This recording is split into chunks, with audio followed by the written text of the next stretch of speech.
Guys, Johnny Somali and Hank Yu are now facing some bad news from the court updates. It's been just a week remaining. Johnny Somali is about to be facing one of the biggest trials that could make him one of the most infamous foreign criminals in South Korean history. But right now, reports are coming in that the court is also targeting Hank Yu as a potential witness to testify. Some are even saying that it's not just about Johnny Somali's testimony. Hank Yu himself might face some serious questioning over certain activities he did with Johnny Somali. Alongside that, we've got some more shocking details about Ice Poseidon's criminal activities with his male crew being exposed once again. Plus, a Kick streamer reportedly got kicked out by some local people for not listening to them and streaming without any kind of permission. I'll break down everything in this video. Let's get started.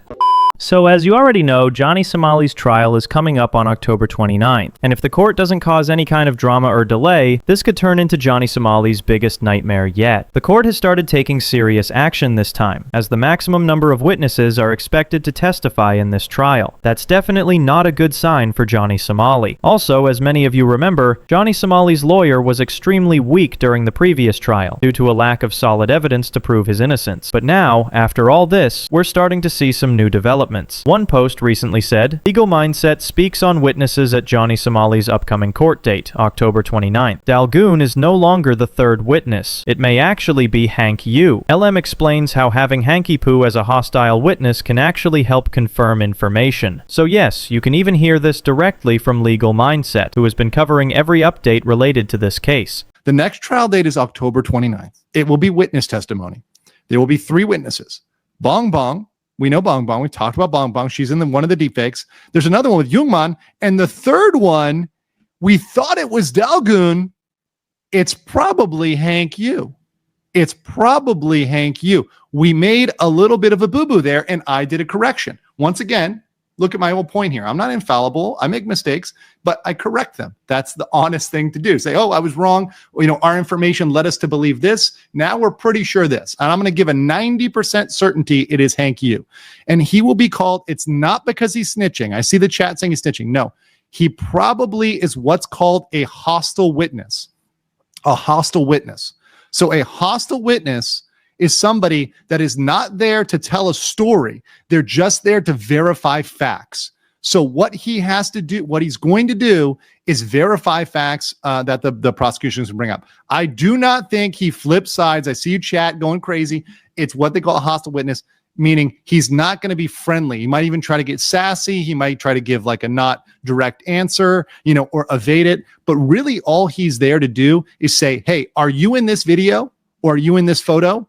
Yes or no? Now, I want to bring up a serious concern about this whole matter. If Hank Yu actually gets involved or exposed for any criminal activity, then the question becomes, why hasn't he faced any charges yet? Because, as most of you already know, there are tons of clips and pieces of evidence where Hank Yu is seen participating in crimes alongside Johnny Somali. Yet till now, there's been no warning, no charges, and no visible action from either the police or the court against him. So why is that? Is it possible that South Korean authorities are showing Hank Yu tolerance or favoritism, protecting him from facing consequences? Strange, especially considering how Hank Yu has constantly insulted and disrespected South Korea in his streams. Despite all that, and with plenty of evidence floating online, no serious legal action seems to have been taken. This whole situation honestly raises some serious questions about whether there might be some corruption or bias within certain parts of the South Korean system. Guys, I really want to know your thoughts on this. What do you think is actually going on here? Do you believe Hank Yu is being protected? Or do you think there's something else behind the scenes? Let me know your perspective down below. Now listen to what's going to happen in Johnny Somali's next trial. It's a yes or no question. He can give as sassy of an answer as possible, but the court's going to require him to give a yes or a no at some point,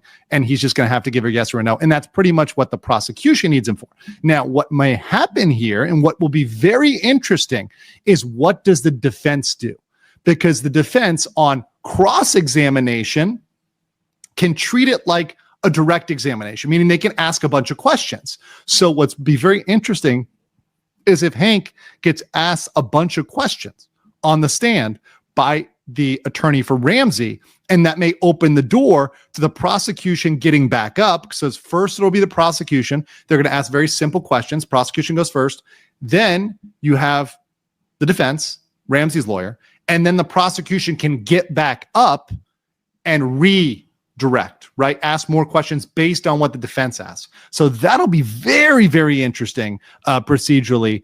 And that will be one you got to stay tuned for. So according to the latest update, it's now confirmed that Johnny Somali and his lawyer are heading into one of the biggest and most crucial trials yet. Their last trial was a complete loss for Johnny Somali, Hank Yu, and their entire legal team, and this upcoming one isn't going to be any easier. It's clear that if Johnny Somali, Hank Yu, or even their lawyer try to make any move, it's going to be a tough battle this time. What do you guys think about this? And in your opinion, how many years should Johnny Somali be held accountable in prison if he's found guilty? Let me know your perspective in the comments. Now, moving on to another shocking topic, something huge just got revealed online. One post confirmed that Ice Poseidon openly admitted to assaulting one of his male crew members. What Ice Poseidon did was completely shady and unacceptable. Nothing else. Just watch this video to see for yourself. In Japan, I have to admit, in Japan, when you went to sleep, I put my finger in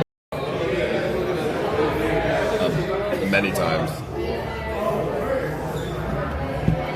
It is a joke. No joke. You put my with your fingers? Yeah. It is a joke. Not a joke. I'm serious. Ice, Yeah, for real. Ice, I listen to you. My role model is you. My role model. My role model is you. You put the finger in my ass. So just think about this. Some people are actually saying that Ice Poseidon deserves to be on the streamer Mount Rushmore, meaning one of the greatest streamers in history. But if someone like him gets that kind of recognition, just imagine what that says about the streaming world today. And let me make this clear. Ice Poseidon isn't unlucky like Johnny Somali. He's smart, manipulative, and knows exactly how to twist situations in his favor. That's probably why he hasn't faced any serious legal consequences yet. But now that these disturbing things are coming out, we really have to ask, is Ice Poseidon the kind of streamer who deserves any respect at all? What's your opinion on this? Because honestly, when you see what kind of people are becoming famous on these platforms, it's no surprise the whole streaming community is starting to rot from the inside. Even the audience is beginning to reject them. Like in this video, a kick streamer named Moxis got brutally kicked out by the public in Toronto after he started harassing random people and refused to stop streaming without permission. This just shows how much the public's patience with toxic streamers is running out. And maybe it's finally time the internet stops rewarding this kind of behavior. Hey guys, you guys taking photos? Can you not have your camera towards me, please? Oh, why? It's public property. Why are you pointing it at me? Because I'm just a streamer. Okay, I don't want it on. Moxie could be streaming with literally anyone.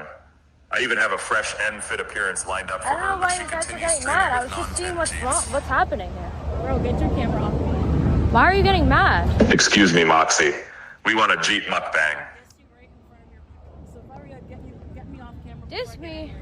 Get me off camera. Okay, I will I'm in the... knock you over in front of your streamers. Dude, you're not gonna do anything. Okay, if you knock me out, I'll call the cops.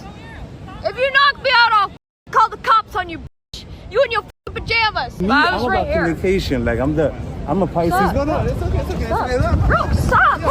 Ow, ow. Stop. So after watching this clip, it's now completely clear who the real culprit is. When people were clearly asking this shady streamer to stop filming them, she didn't listen. Instead, she acted like she wanted to retaliate or prove something, showing off her guts for the camera. But honestly, what's happening here is totally wrong. These streamers are starting to think they're living in their own private world, behaving however they want without respecting anyone's boundaries. And all of this chaos, this reckless attitude, has roots in figures like Johnny Somali and Ice Poseidon. They set this toxic example that other small streamers are now copying, thinking it's the way to get views or fame. At this point, the entire streaming community needs to be held accountable. There has to be some responsibility, some rules, because this behavior is getting out of control. But what do you guys think? Should these streamers face legal or platform consequences for this kind of public harassment? Let me know your thoughts below.